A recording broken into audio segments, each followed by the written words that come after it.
This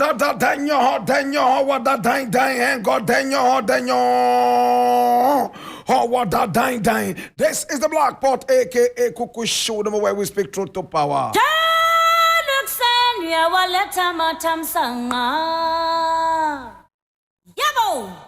Now here we don't criticize, but if we must criticize, we'll just criticize to build and not to destroy. That is why we are in the service of God and country. We are so proud of that, my brother, my sister. This is the Black Pot, aka Kuku Show, and this is the voice of the people.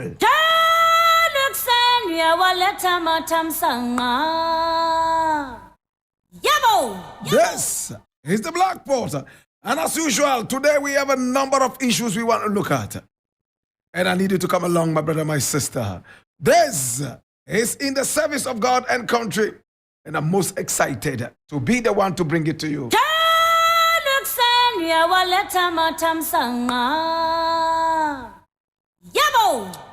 And the very first story I would like to look at, my brother, my sister, is an interesting one. And I need you to open your ears and eyes and listen with rapt attention. My brother, my sister, I am taking you all the way to Peace FM Online. And we are looking at something interesting here. It says, billboards of Mahama's receipts pop up around Accra. And we see so many pictures of Mahama's receipts, as they say. I see one here that says, no chalk in public schools. I see another one here which says, I am not a magician to put money in your pockets. And many more, including one here which is so interesting. Ghanaians complain too much, Mahama. And much more. Now, those of you who are in Accra would have seen some of these billboards all over the place. And we all know why these billboards are popping up. But let us look at this story. It says, billboards featuring former President John Mahama and quotes attributed to him during the administration have appeared in parts of Greater Accra. One of the billboards displayed the statement, no chalk in public schools, credited to Mr. Mahama. Another billboard features the quote, I am not a politician to put money. In fact, I'm not a magician to put money in your pockets. Also attributed to the former President Mahama. Now, the final billboard also includes the statement, Ghanaians complain too much.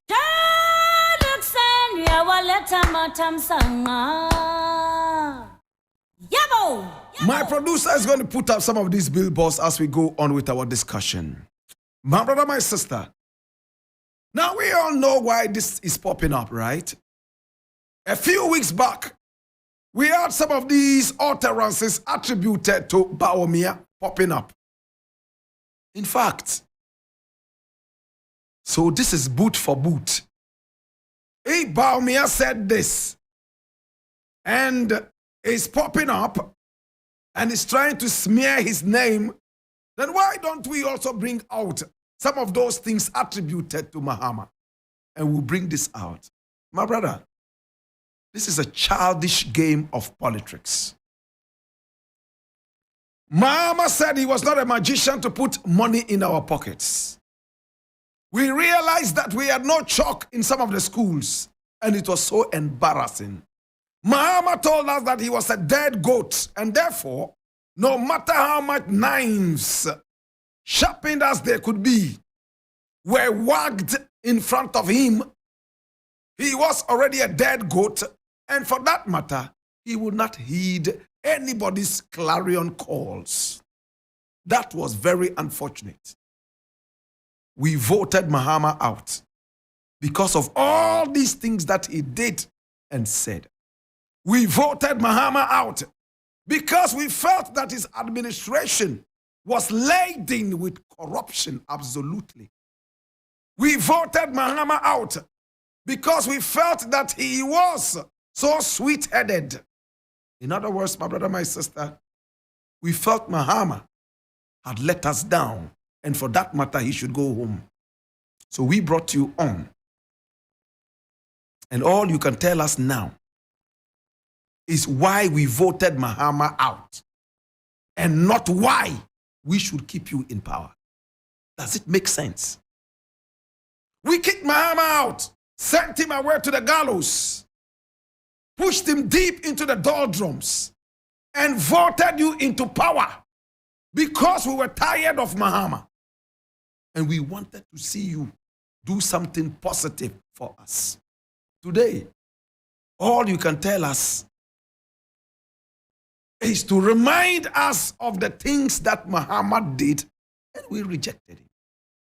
Things that Mahama himself has come out to say. He regrets a lot of these things that he did and some of the utterances that he made, and that if voted into power, he would be a different Mahama. When you go back to remind a man of things he has apologized for things that he has regretted for, then you are a devil. That's what the Bible says. Watch this. No chalk in public schools. Mahama said this, we were very angry with him. How could chalk be shot in the schools? Remember, I was one of those who spoke against this. Many more billboards are out on the streets of Accra, and they are attributed to Mahama whilst he was in power. Today we've given you almost 8 years of governance, and all you can do is to go back and remind us of the things Mahama did and he claims he has regretted for doing, without telling us first and foremost that the utterances and the deeds attributable to you, you have also regretted. What dirty people in power. This is the work of Bawumia because he wants to be president. This is the work of the NPP because they want to break the 8. I have said it. If Bawumia succeeds in becoming president next after Nana Akufo-Addo, then it means Ghanaians are immune to suffering. They are immune to pain. I will not be part of this because I am not immune to pain. I am not numb to foolishness. I, for the first time, will leave this country for you. Keep it, fry it like chichinga and eat it. Bawumia takes us for fool. In the tenure of office of Nana Akufo-Addo, we have seen wanton display of arrogance. We have seen media freedom descend into the lowest doldrums. In the tenure of office of Dr. Mahmoud Bawumia, my brother, my sister, we have seen the Boku crisis escalate. And all he can do is to walk in there and tell them we are brothers. We should not fight. Oh, beautiful. I give you 100% for saying that. We speak the same language. Our languages even intersect. Oh, beautiful. I give you another 100. Then he messes it up because of his selfishness, because of his ego and inordinate ambition of becoming the president next. He says, if you vote me into power, I'll make sure that there is peace. My brother, you are the vice president. You do not even respect your own people in the north. When they see you, they laugh at you. When they see you as a foreigner. After all, you were raised outside there. So you are used to eating pizza. You don't even know the last time you tasted tuwo zafi and miyan kuka. Bring tuwo zafi and miyan kuka. Or bring yoro yoro in the morning. My brother, my sister, and give to Bawumia. He would ask you, is this the food that the Surinamese eat? Or is this for hungry people in Somalia? He cannot remember the color of tuwo zafi. Neither can he remember the color of yoro yoro, let alone tubani and wasa wasa. These are very, very wonderful staples in the north. And every northerner or anybody who has traveled to the north before should be used to this. But not your pizza-eating vice president who wants to be president. I remind you again, if this man here becomes president, after what he and Nana Akufo-Addo have taken us, please dash away his photograph. If he succeeds in becoming the next president, I will leave here for you to keep. Do I even matter? But at least I would have succeeded in protesting against the wanton display of arrogance, wanton display of numbness to the pain of the people. One of the worst statements Mahama ever made was to tell the people of Ghana that he's a dead goat. A dead goat or joyful. My God have mercy. And that no matter how much you waved and wagged a knife in front of a dead goat, he's still dead. He doesn't feel it. The father of the nation. You are telling your children that no matter how much they wail and they cry, you will never listen to them. After all, their cry will make your budget fall out of sync. There could have been a better way to say this. He was arrogant when he got to that level of the presidency. When our politicians get there, they think they have reached. And for that matter, hey, they are demigods. But the good news is that the man says he's regretted a lot of these things that he put us through. And that we should still judge him. But what he did positively and weigh that against his negative sides and judge him by that. And sitting back, a lot of Ghanaians can say, well, Mahama gave us this. Well, Mahama gave us that. Even though he was bad here and there, he gave us this good, and that. And putting that on the beam balance, we think that all in all, he did some more positives. But to these arrogant junkies in power, drunk with power, my brother, my sister, they will never apologize.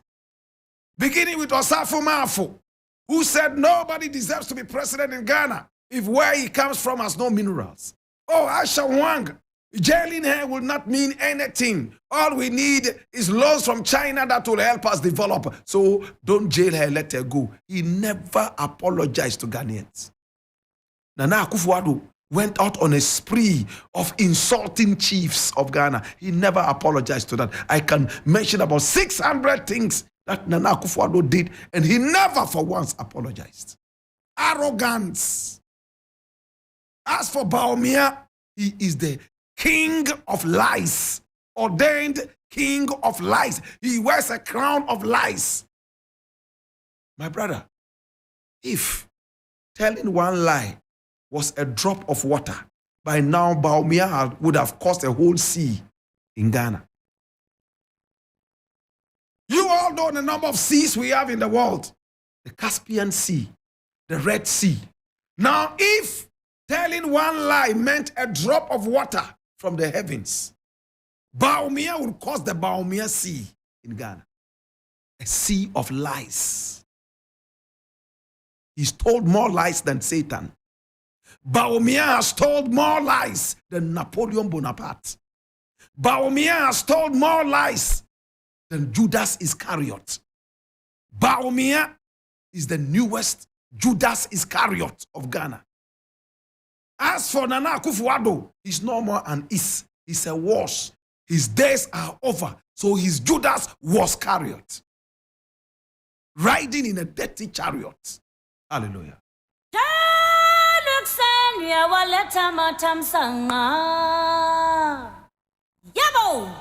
Next thing I would like to look at, my brother, my sister, is this one coming from Ghana Web, and it says 60% of OSP staff are NDC. NPP third vice chair labels Ejabing's corrupt. Ejabing corrupt, criminal. My God have mercy. Well, I read this. The governing New Patriotic Party, a third national vice chairman Alhaji Masawood Osman, has alleged that 60% of staff at the office of the special prosecutor are members of the opposition. Alhaji Osman also took a swipe at the current special prosecutor Kisi Ejabing describing him as a criminal who is also corrupt. He also pointed to the number of staff at the office as too much for the institution.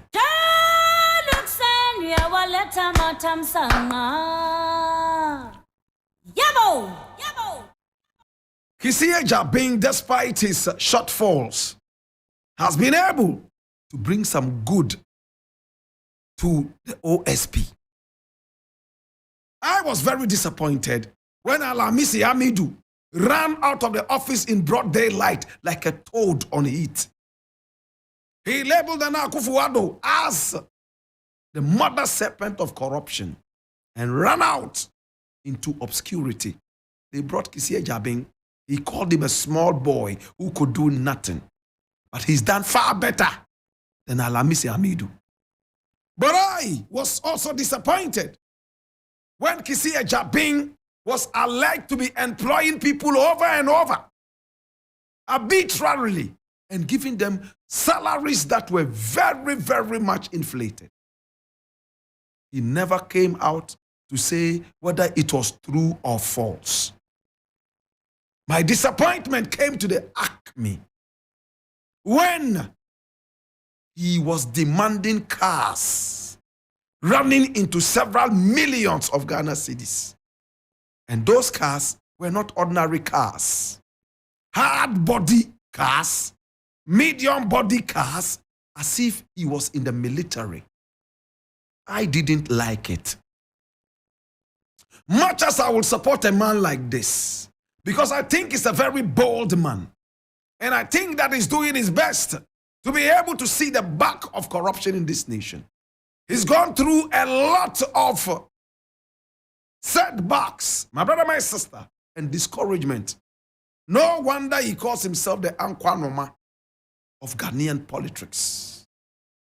Kisi Ejabing, I think that is an extravagant special prosecutor. That's what I think.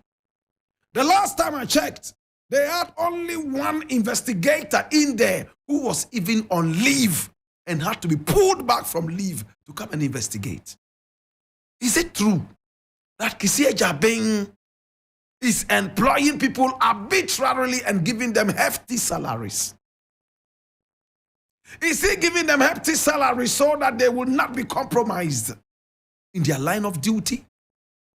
Does somebody have to endorse these salaries, or arbitrarily he can decide to pay anybody how much he deems fit? Shall we have answers to this? Is it true there was only one investigator assigned to him to do this work? The people Kisi Ejabing was employing, were they prosecutors or were they investigators? Who were they? Or they were masseurs or models in there? May I know? Now today, another ostrich is talking. I think he calls himself Alhaji Masawood Osman. I don't know this brother. But he says in the office of the special prosecutor, 60% of all those people are NDC people. For that matter, they are working against the government in power. And that Kisi Ejabing is a criminal. And at the same time, he's corrupt. Can he give evidence? Shall we find out this? And can we go into this? I'm interested. When people allege things like this, let's give them an opportunity for them to prove themselves. Alhaji should be in a better position to tell us more. I call him an ostrich because he belongs to an ostrich party that is not ready to be responsible. They have answers for all their failures. They will tell you why they failed. They will not even say they failed. They will hide under some kind of thing and tell you stories. We are still waiting for the 111 hospitals. Even their information minister has become a hermit right now, hiding and running away from the focus lights. I have an apology. I want to send a small apology to the President of the Republic of Ghana, Nana Akufo-Addo. There's a video that is trending. Somebody sent it to me only yesterday, where Blakk Rasta was saying that this president should